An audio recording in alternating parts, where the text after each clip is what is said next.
Om Namo Venkatesaya. Welcome back to our channel. నా వీడియోని చివరి వరకు చూసి దయచేసి లైక్ చేయండి. మీరు లైక్ చేయడం వల్ల ఈ వీడియోలు మరికొందరికి వెళ్తాయి కాబట్టి దయచేసి లైక్ చేయండి. ఈరోజు వీడియోలో శ్రీశైలం పార్ట్ 2 వీడియోగా అందిస్తున్నానండి. ముందుగా అయితే మేము శనివారం ఉదయం 4 గంటలు ఇక్కడికి మా ఊరి నుండి బయలుదేరామండి. అక్కడికి వెళ్ళేసరికి 4 గంటలు అయితే పట్టింది. 4:00కల్లా మేము అక్కడ కొండ మీదకి అయితే చేరుకున్నాము. చేరుకున్న తర్వాత స్వామివారిని దర్శనార్థం ఫ్రీ దర్శనానికి వెళ్ళామండి. ఆ రోజు నైటే. ఆ రోజైతే చాలా బాగా జరిగింది. అలాగే ఇక్కడ స్వామివారికి 500 రూపాయల టికెట్లు, అలాగే 100 రూపాయల టికెట్లు దర్శనాలు మరియు ఉచిత దర్శనాలు, అభిషేక దర్శనాలు ఇవన్నీ కూడా ఉంటాయి. ఇవన్నీ కూడా ముందుగా అయితే ఆన్లైన్లో బుక్ చేసుకోవాలండి. అక్కడ మాత్రం చాలా ఇబ్బంది పడతారు. మీరు ఎప్పుడైనా సరే శ్రీశైలం వెళ్ళే ముందు ఆన్లైన్లో ఈ టికెట్లన్నీ కూడా బుక్ చేసుకుని వెళ్తే మాత్రం చాలా బాగుంటుంది. అలాగే అక్కడ కూడా చేస్తారండి. ఒక్కొక్కసారి శని, ఆదివారాలు మాత్రం ఎప్పుడూ వెళ్ళబాకండి. వెళ్ళినట్లయితే ఆ రోజుల్లో ఫుల్ రద్దీగా ఉంటారు కాబట్టి ఆ రోజుల్లో టికెట్లు దొరకటం అనేది చాలా కష్టంగా ఉంటుంది. అలాగే స్వామివారికి స్పర్శ దర్శనాలు కూడా జరుగుతూ ఉంటాయండి. అవి ఎప్పుడెప్పుడు అనేది చెప్తాను. మంగళవారము, బుధవారము, గురువారం, శుక్రవారం ఈ 4 రోజులు కూడా స్వామివారికి స్పర్శ దర్శనం అనేది ఫ్రీగా అయితే చేసుకోవచ్చండి. ఈ సేవకు ఎలా వెళ్ళాలి అంటే ముందుగా అయితే 12 గంటలకల్లా క్యూ లైన్లో ఉంటే 2 గంటలకు లోపలికైతే అలౌ చేస్తూ ఉంటారండి. ఆ టయానికి వెళ్ళి అక్కడ కూర్చుంటే మన అలౌ చేస్తారు. ఆ టైంలో అభిషేకం అయిపోయిన తర్వాత మన్నైతే వదిలి అప్పుడు స్పర్శ దర్శనాన్ని చేసుకొనిస్తారు. ఫ్రీ దర్శనం అయితే ఫ్రీగా స్పర్శ దర్శనం అందుకోవాలంటే.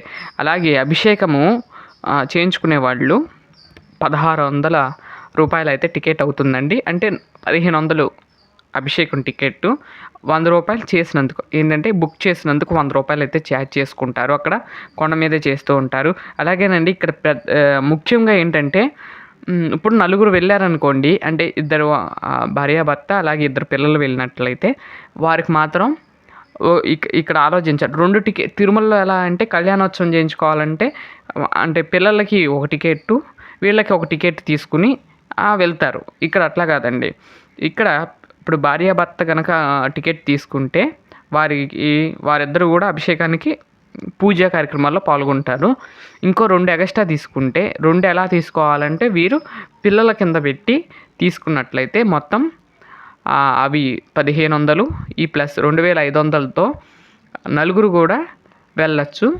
కానీ అభిషేకం మాత్రం ఆ భార్యాభర్త మాత్రమే చేస్తారు. మిగతా ఇద్దరు కూడా స్పర్శ దర్శనాన్ని అయితే చేసుకోవచ్చండి. ఇది మాత్రం చాలా గమనించుకోండి. అక్కడ వాళ్ళు మాత్రం చెప్పరు. మేము కూడా అలానే మోసపోయామండి.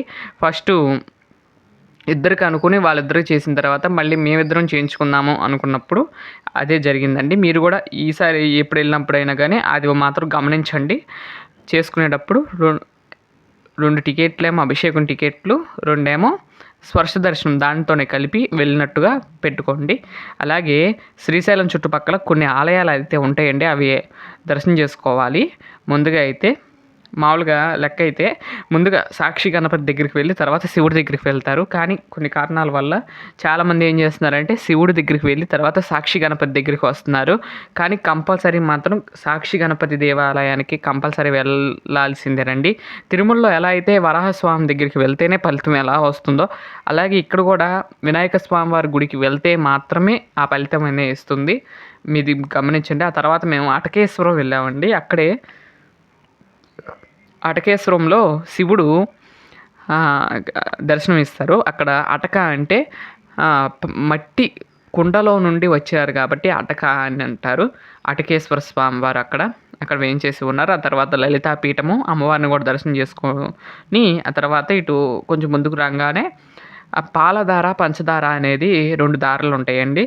అక్కడికి కూడా వెళ్తున్నాం. చూడండి ఈ విధంగా కిందకి ఒక 150 మెట్లు దాకా ఉంటాయండి. 150, 200 మెట్లు దాకా ఉంటాయి. కిందకైతే దిగాలండి. ఇక్కడ చాలా జాగ్రత్తగా దిగాలి. అలాగే ఇక్కడ మీరు ఏమైనా తీసుకువెళ్తుంటే కోతులు అలాంటివి ఉంటాయండి. జాగ్రత్తగా మీరు మీ వస్తువుల్ని జాగ్రత్తగా పట్టుకుని వెళ్ళాలండి. అది మాత్రం ఇక్కడ చూసుకోవాలి. సుమారు 200 మెట్లు ఉంటాయండి. కిందకి దిగిన తర్వాత ఇక్కడ ఆది శంకరాచార్యుల వారు ఇప్పుడు ఇక్కడ కనపడుతుంది కదండి, ఇక్కడ తపస్సు అయితే చేశారంట అండి. గృహలో తపస్సు చేశారు కాబట్టి ఆది శంకరాచార్యుల వారి ఆలయాన్ని అక్కడ కట్టారు. ఇక్కడ ఇదిగోండి ఒకటి పాలధార, పంచదార అండి. అంటే ఈ పాలధార అంటే ఇది అసల పలధార, పంచదార అండి. అయితే కాలక్రమంలో పాలధార, పంచదారగానే వస్తుంది.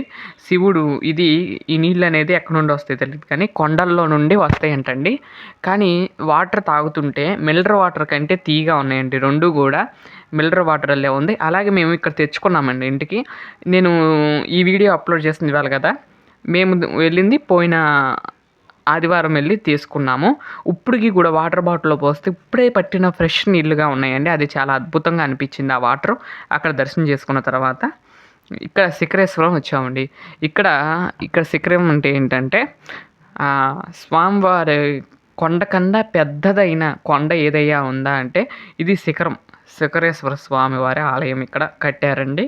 కట్టిన తర్వాత ఇక్కడ కూడా వెళ్ళి ఇప్పుడు మనకి ఉంటుంది కదా, శ్రీశైలేశ శిఖరం దృష్ట్వా పునర్జన్మ నభిష్యతి అంటారు కదా, అటువంటి ఇక్కడ అక్కడ నంది ఉంది కదండి, నంది కొమ్ములో నుండి చూసినట్లయితే మనకి శ్రీశైలం గోపురం కనుక కనపడితే మరో జన్మ అంటూ ఉండదని ఇక్కడ భావిస్తూ అదైతే చూస్తూ ఉంటారు. చాలామంది చూస్తానికి ప్రయత్నిస్తారు కానీ ఈ రోజుల్లో అదైతే కనపడదండి.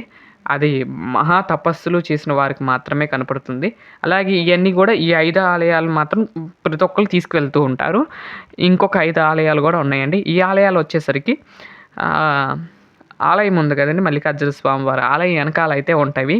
ఈ ఆలయాలు కూడా మీరు కూడా దర్శనం చేసుకోవచ్చు. ముందుగా అయితే ఛత్రపతి శివాజీ గారి స్ఫూర్తి కేంద్రానికి వెళ్ళామండి. ఇక్కడ ఛత్రపతి గారు ఇక్కడికి వచ్చి అమ్మవారిని పూజించి అమ్మవారి దగ్గర ఉన్న అమ్మవారు ఖడ్గాన్ని బహుకరించారు. ఆ ఖడ్గంతో యుద్ధం చేశారంటండి.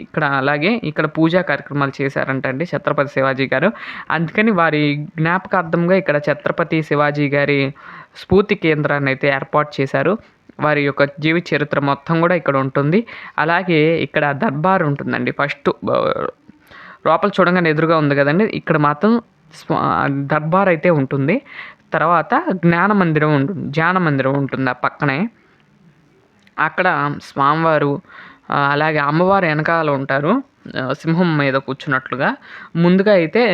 ముందుల చక్కగా ఆయన తపస్సు చేసుకుంటూ ఉన్నట్లుగా ఉంటారు. అది కూడా చాలా బాగుంటుంది. అక్కడికి కూడా వెళ్ళాము. ఇవి చూసి వచ్చిన తర్వాత మీరు చూసినట్లయితే ఇక చుట్టూరు మొత్తం హాల్ మొత్తం కూడా ఆయన చరిత్ర అంతా ఉంటుంది. ఈ ఆలయంలో స్ఫూర్తి కేంద్రంలో మాత్రం చాలా బాగుంటుందండి. ఇక్కడ టికెట్ మాత్రం 10 రూపాయలు అయితే ఛార్జ్ చేస్తారు. అలాగే ఇందాక శిఖరం దగ్గర 20 రూపాయలు అయితే ఛార్జ్ చేస్తారండి. ఈ మాత్రం తప్పకుండా తెలుసుకోండి. అలాగే ఫస్ట్ 5 ఆలయాలు చూసినందుకు మాత్రం మనిషికి 150 చొప్పున కలెక్ట్ చేస్తారు. ఎక్కువ మంది వెళ్తే మాత్రం తక్కువకి అడగండి. మేమైతే ఈ 5 ఆలయాలు మొత్తం కూడా చూసుకుని వచ్చాము. 200 ఈ 5 10 మొత్తం 10 ఆలయాలు కూడా చూపించాడు. దానికి గాను మా దగ్గర 200 అయితే ఛార్జ్ చేశారండి మనిషికి వచ్చేసి. పర్వాలేదు అనిపించింది. చాలామంది కూడా ఈ ఫస్ట్ చూపించిన 5 ఆలయాలకే 150 అయితే ఛార్జ్ చేస్తూ ఉంటారు. వీళ్ళు ఇంకా 50K మనకి ఈ 10 ఆలయాలు అయితే చూపించారు. నాగార్జున సాగర్ డ్యాము అవైతే కొంచెం కాస్ట్ ఎక్కువ ఉంటుంది. అదైతే వాటర్ రావట్లేదు కాబట్టి నేనైతే అక్కడికి వెళ్ళలేదు. లేకపోతే పాతాళ గంగ ఒకటి, ఆ తర్వాత ఇష్టకామేశ్వరి టెంపుల్ అండి. ఇష్టకామేశ్వరి టెంపుల్ ఏంటంటే ముందు రోజు అయితే అక్కడ తీసుకోవాలండి టికెట్లు. ఎక్కడంటే శిఖరం దగ్గర ఇస్తారు. ఈ టికెట్లు కూడా ఉదయం పూటే ఇస్తారండి. ఉదయం ఇచ్చి 8 గంటలకల్లా ఇచ్చేస్తారండి కూడా. తర్వాత రోజు ఉదయం అయితే ఇష్టకామేశ్వరి దర్శనానికి వెళ్ళాలి. టికెట్ కాస్ట్ వచ్చి 1000 రూపాయలు అయితే ఛార్జ్ చేస్తారండి మనిషికి. ఆ తర్వాత మల్లమ్మ కన్నీరు అనే చోటుకు వచ్చామండి. ఇక్కడ మల్లమ్మ గారు తపస్సు చేసి శివుని అయితే ప్రసన్నం చేసుకున్నారంటండి. అక్కడ ఒక రాతిలో నుండి నీళ్లు వస్తూ ఉంటాయి. దాన్నే మల్లమ్మ కన్నీరుగా పూజలు చేస్తూ ఉంటారు. ఇక్కడైతే ఒక అద్భుతం.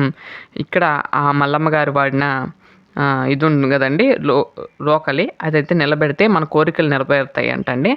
నిలబడితే మాత్రం కోరికలు నెరవేరుతాయి కాబట్టి ఇక్కడైతే అలా పెడుతూ ఉంటారు. ఆ తర్వాత ఇది రుద్రాక్ష మఠం దగ్గరికి వచ్చామండి. ఇది కూడా మొన్న ఈ మధ్యనే కన్స్ట్రక్షన్ చేశారంటే అంతవరకు లేదంట. ఇక్కడ ఇంకా పంచమఠాలు అనేవి ఉండేయండి. అవి కూడా ఇంకా చేయలేదు. అవి కూడా చేస్తారంటండి. ఇదండి ఈరోజు వీడియో. ఓం నమో వెంకటేశాయ.